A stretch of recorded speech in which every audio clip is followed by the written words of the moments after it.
سلام بچه ها، خیلی خوش اومدیم به یه ویدیو دیگه از چنلمون. امروز اومدیم آموزش آوردن اسکین تو بازی ماینکرافت رو بهتون بدیم. بچه ها سریع این سراغ ویدیو. اگر از ویدیو خوشتون اومد حتما لایک کنید و چنلمون رو سابسکرایب کنید تا ویدیوهای بیشتری واسهتون بذاریم. خب بدون مطلب بریم سراغ ویدیو. اول رو کنیم و تو بخش سرچ می نویسیم دانلود اسکین فور ماینکرافت.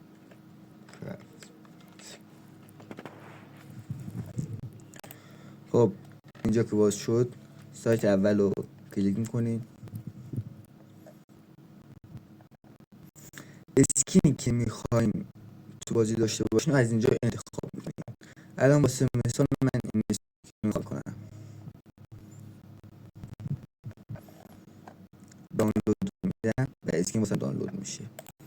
حالا میایم سایت تیلانچر. سایت تیلانچر باید قبلا ثبت نام کرده باشیم. تیلانچر قبلا باید ثبت نام کرده باشین که قطعا واسه پلیرهای ماینکرافت مطمئنم ثبت نام کردین. میایم تو اکانتتون و اینجا آپلود اسکین رو میزنی. اسکینی که میخواین اینجا هست، میزنی روش و اوپن رو. عملیات با موفقیت آمیز انجام شد و اسکینتون عوض شد. الان میریم داخل بازی نگاه میکنیم که اسکینمون اومده یا نه. خب یه چیزی اینجا واسهتون بگم که اکانتی که دارین باید این تیلانچر اسکینش فعال باشه وگرنه اسکین واسهتون نمیاد. و یه نکته دیگه هم که هست اینه که ورژنتون باید پایین 1.13.9 باشه، یعنی 1.13.2 و بالای 1.13.2 اسکین واسهتون نمیاد.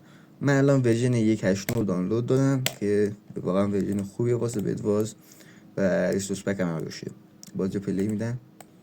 خب بازی واسم باز شد. الان میام و یه ورلد جدید میسازیم. حالا هرچی که میخواد باشه. خب بچه ها همونطور که میبینید اسکین واسمون اومده. بچه ها خوش اومد حتما ویدیو لایک کنید و چنلمون رو ساب کنید. فعلا تا ویدیو دیگر، خدا نگهدار.